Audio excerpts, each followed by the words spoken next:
अरे माँ जी देखिए, पिताजी हैं, जाइए ना मिलिए उनसे। माँ जी घर पे तो आप तड़प रही थी उनसे मिलने के लिए, अब क्या हुआ? जाइए जाइए मिलिए। क्या हुआ माँ जी, क्या सोच रही हैं आप? दरअसल ये सोच नहीं रही हैं, हमारे सामने चौधरी साहब से मिलने के लिए शर्मा रही हैं। चलो बेटी हम लोग बाहर चलते ताकि ये आराम से चौधरी साहब से अकेले में बात कर सकें। माँ जी आप आराम से पिताजी से बात कीजिए। हाँ मैं चलती हूँ। नमस्ते पिताजी। आप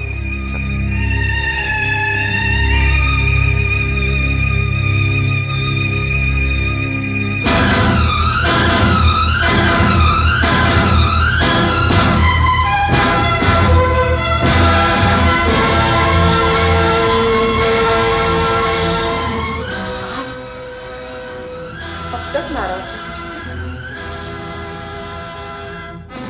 तुमने मेरी बात का जवाब नहीं दिया। सॉरी कह चुकी हूं ना मैं अपनी गलती मानती हूँ। अस्पताल में तुम्हें अकेला छोड़कर मुझे नहीं जाना चाहिए था। पर क्या करूं, सबने इतनी जिद की कि कल्याणी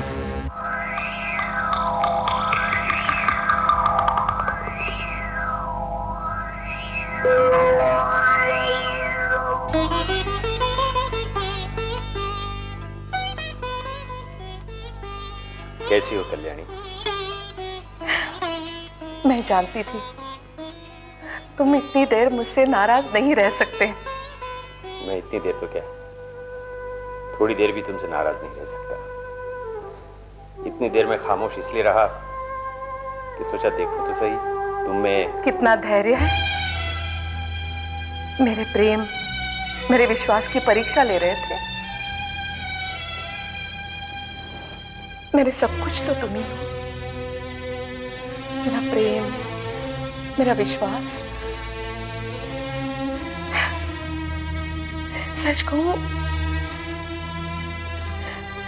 तो ये जो मैं जीती जागती नजर आ रही हूं सिर्फ तुम्हारी वजह से। पत्नी पति के बिना अधूरी होती है, या यूं कहो कि इस धरती पर उसका अस्तित्व ही नहीं होता। ये प्राण तो मेरे हैं, ये सांसें तुम्हारी हैं।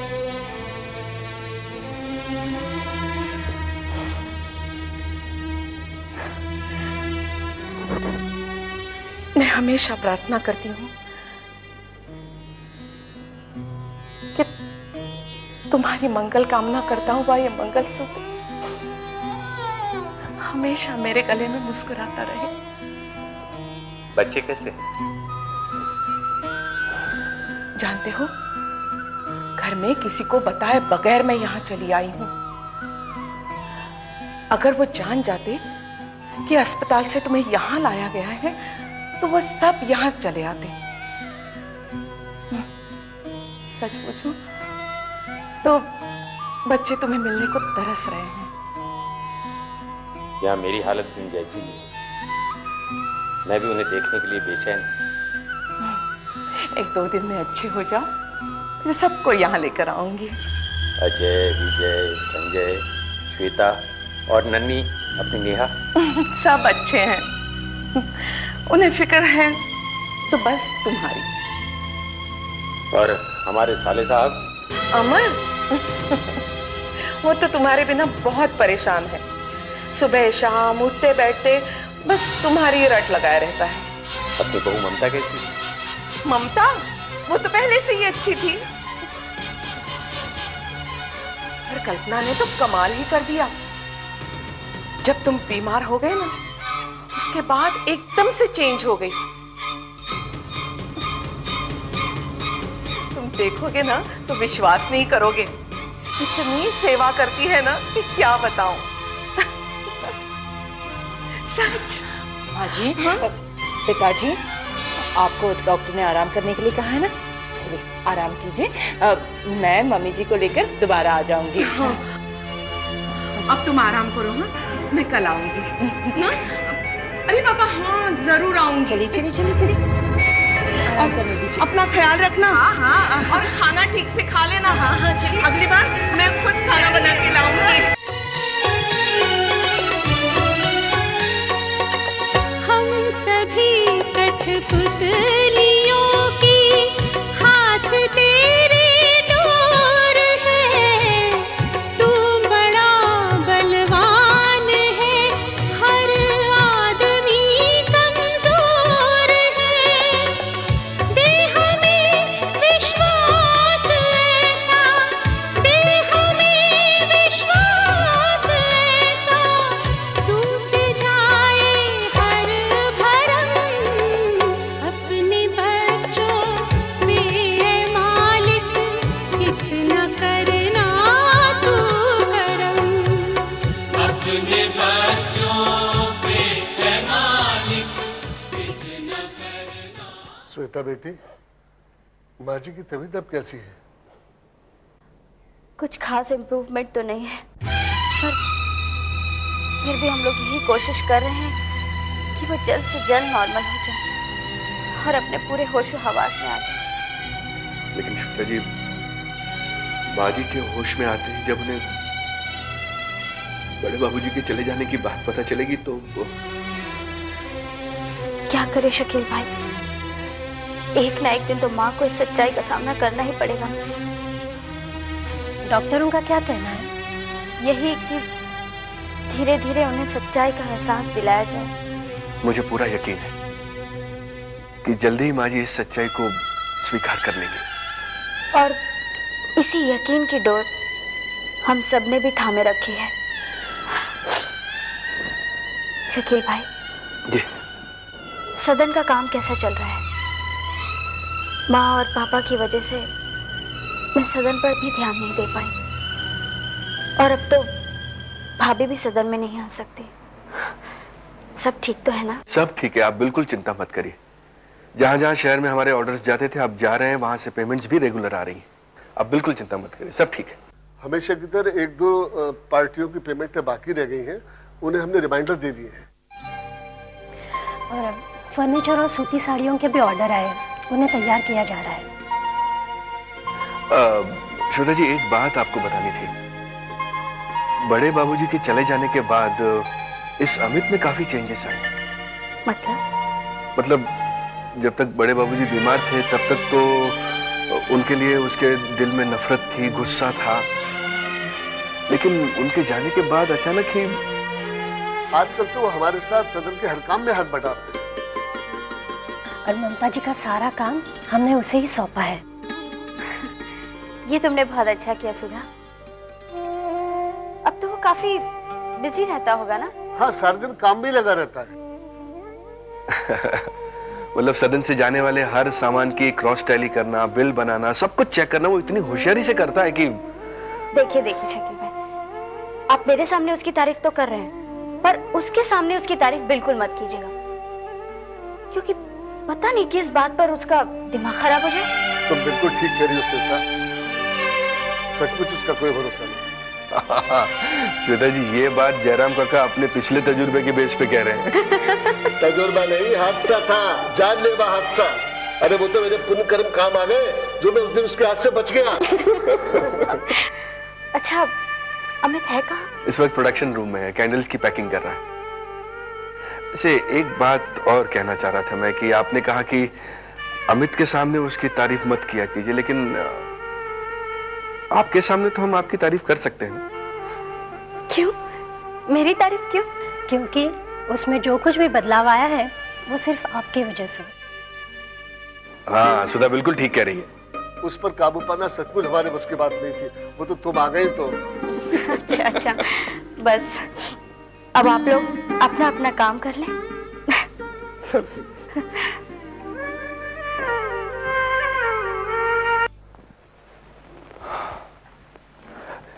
उषा जी, हम लोग सदन में इतनी लिमिटेड चीजें क्यों बनाते हैं? कुछ नया प्रोडक्ट ट्राई क्यों नहीं करते? जैसे टैल्कम पाउडर, क्रीम, परफ्यूम्स। बनाने को हम लोग बहुत कुछ बना सकते हैं, मगर उसका प्रोसीजर भी तो पता होना चाहिए, और फिर उसमें इन्वेस्टमेंट कितना है। शायद आप जानते नहीं, सदन का सारा काम नो प्रॉफिट नो लॉस के बेस पर चलता है। बेस चाहे कोई भी हो, लेकिन सदन की कुछ प्रोग्रेस भी तो होनी चाहिए। आज जमाना कहां से कहां पहुंच गया है, नई नई टेक्नोलॉजी इस्तेमाल हो रही है। हमें कुछ नया करना चाहिए सदन में। तुम बिल्कुल ठीक कह रहे हो अमित, हमें जमाने के साथ साथ कदम से कदम मिलाकर चलना चाहिए। तुम्हारी ये प्रोग्रेसिव थिंकिंग मुझे बहुत अच्छी लगी। तुम इतनी जल्दी इतना पॉजिटिव सोचने लगोगे, इसकी तो मैंने कभी उम्मीद भी नहीं की थी। ऐसे विचार तुम्हारे मन में आए कैसे? श्वेता, यहाँ रहकर मैं जब से इस काम में दिलचस्पी लेने लगा हूँ, तब से मुझे खुद ऐसे लगने लगा है कि मैं बहुत सुकून पा रहा हूँ इन सब चीजों में। मुझे सब कुछ अच्छा लगने लगा है। सोचता हूँ ये सोच मुझे पहले क्यों नहीं आई। आप लोगों की तरह मैं भी ये सदन का सेवक पहले से क्यों नहीं बना। तुम इस सदन के सेवक बन तो गए, पर यहाँ के सेवक लग नहीं रहे। मतलब अगर तुम्हारे गले में सदन की प्रतीक माला आ जाए तो तुम सचमुच यहाँ के सेवक लगोगे। सदन की ये प्रतीक माला तो तुम्हारे गले में भी नहीं, लेकिन तुम फिर भी सदन की सेविका ही दिखाई देती हो। मैं तो समझता हूँ कि समाज सेवा के इस नेक काम को किसी ड्रेस और माला से नहीं बांधा जा सकता। ये तो मन को सुख शांति देने वाला महान काम है, और ऐसे महान काम किसी ड्रेस या किसी माला के मोहताज नहीं हो सकते।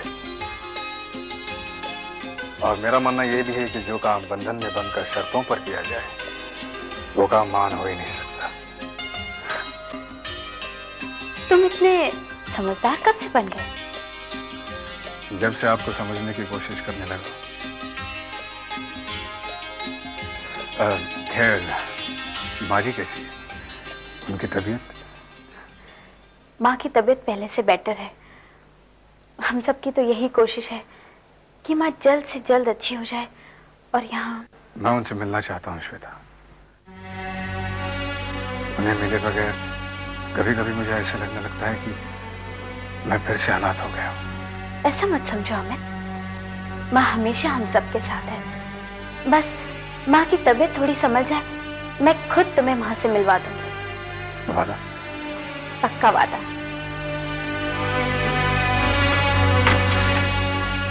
अंकल, आपने मुझे बुलाया? अजय, विजय कहाँ है? वो अपने कमरे में होगा। क्यों? ऑफिस से आदमी आया था, विजय के साइंस ले रहे हैं। तो ऑफिस में करवा दो ना वो। अरे भाई, इंपॉर्टेंट डॉक्यूमेंट्स हैं, विजय साइन करना भूल गया था। हैं? इंपॉर्टेंट डॉक्यूमेंट्स पर विजय साइन करना भूल गया? ऐसा कैसे हो सकता है? भैया, माँ अपने कमरे में नहीं, कहाँ है वो? वो कल्पना के साथ बाहर गई है, अभी आती होगी। कुछ काम था? नहीं, वो एक दो दिन से उनसे मिला नहीं था, बस उनसे मिलने का दिल कर रहा। विजय, पिछले कुछ दिनों से तुम माँ से तो क्या, शायद हमसे भी ठीक से मिले नहीं। मतलब क्या है आपका? विजय, पिछले कई दिनों से देख रहा हूं, ना तो तुम्हारा ध्यान ऑफिस में है और ना ही घर में। देखो, टेंशन हम सभी को है, और जो कुछ हुआ उसका दुख भी हम सभी को है। लेकिन विजय, तुम कुछ अलग अलग से रहने लगे, कुछ खोए खोए से रहते हो। आखिर बात क्या है? अंकल, बात ऐसी कुछ भी नहीं है, वो बस थोड़ा सा काम का प्रेशर बढ़ गया है। ये काम का प्रेशर नहीं है, प्रॉब्लम कुछ और है। ऐसा लगता है जैसे तुम हमसे कुछ छुपा रहे हो। अंकल, ऐसी कोई भी बात नहीं। भला मैं आप लोगों से क्यों छुपाऊंगा? अब पापा के जाने के बाद से जिम्मेदारियां कुछ ज्यादा ही बढ़ गई। बस इसी बात को लेकर मैं परेशान हूं। नहीं विजय भैया, बात सिर्फ इतनी सी नहीं है। मैं आपको अपनी शादी से पहले से ही इतना परेशान दिख रहा हूं। कोई ना कोई बात तो जरूर है। संजय, ऐसे कुछ भी बात नहीं है। देखिए भैया, मैं जिस नौकरी में हूं वहां हमें न सिर्फ क्रिमिनल्स को पकड़ने की, बल्कि उनके हाव भाव देखकर उनके मन की बात पहचानने की भी ट्रेनिंग दी जाती है। कहना क्या चाहते हो? मैं सिर्फ ये कहना चाहता हूँ कि कोई बात है जो आपको इतने दिनों से परेशान कर रही है, आप हमें बताइए। अरे आप लोगों को हो क्या क्या है? विजय, तुम्हारी जो प्रॉब्लम है अगर तुम हमें बताओगे नहीं तो हम सब तुम्हारी मदद कैसे करेंगे? अरे कमाल करते हैं आप लोग अंकल। मैं आप लोगों से बोल रहा हूँ कि मैं ऑफिस के काम को लेकर परेशान हूं, लेकिन उसके बाद भी आप लोग मेरी बात नहीं समझते। मेरे तो समझ में नहीं आ रहा कि आप लोग मुझसे चाहते क्या है। साहब, माजी और बड़ी भाभी आ गए। माजी, आपको याद है ना मैंने जो आपसे कहा है, आप भूल कर भी ये बात घर में किसी को नहीं बताओगी कि आप पिताजी से मिलकर आई हो। मैं पागल हूँ जो सबको बताती फिरूंगी? अगर मैंने सबको बताया तो भागकर उनसे मिलने चले जाएंगे, और उनसे मिलने जाएंगे तो बात भी करने लगेंगे। हाँ, और बातें करने लगेंगे तो पिताजी को एक्सर्शन होगा और फिर पिताजी की तबीयत और ज्यादा खराब हो सकती है। ऐसे मत कहो, उनकी तबीयत बिल्कुल खराब नहीं होनी चाहिए। इसीलिए माँ जी मैं आपको रिक्वेस्ट कर रही हूँ, अपने आप को मजबूत बनाइएगा और घर में किसी को भी ये बात नहीं बताइएगा। मैं तो मजबूत हूँ ही, तुम भी अजय को मत बताना। अजय तो अजय, मैं तो अपनी परछाई तक को कुछ ना बताऊं। माँ जी, मुझे तो बस आपकी और पिताजी की सेवा करनी है और पिताजी को जल्द से जल्द अच्छा करना है। दीदी, ये सुबह सुबह बिना बताए तुम कहाँ चली गई थी? मैं माँ जी को लेकर सुबह सुबह समंदर किनारे निकल गई थी। हाँ, और इतनी सैर की कि बहुत थक गई। मैं अब अपने कमरे में जाकर आराम करती हूँ। मुझे बलराज से मिलने भी हॉस्पिटल में मिलने जाना है ना। एक्चुअली अंकल, मेरे पापा ने एक साइकियाट्रिस्ट से बात की थी और उन्होंने कहा था कि ऐसी हालत में अगर पेशेंट को सुबह सुबह की ताज़ा हवा खिलाए तो उसे आराम महसूस हो सकता है। इसीलिए मैं माँ जी को लेकर सैर पर चली गई। ये तुमने बहुत अच्छा किया कल्पना, लेकिन अगर हमको बता के जाती तो सबको इतनी चिंता ना होती। पर अंकल मैं माँ जी को लेकर सिर्फ सैर के लिए तो गई थी, इसमें इतना परेशान होने की क्या बात है? नहीं कल्पना, हम जानते हैं कि तुम माँ की बहुत ज्यादा देखभाल कर रही हो और तुम्हारे पापा को भी हमसे हमदर्दी है, पर एक रिक्वेस्ट है। अच्छा बाबा, आज के बाद मैं माँ जी को आप लोगों की इजाजत के बिना कहीं नहीं लेकर जाऊंगी, ठीक है?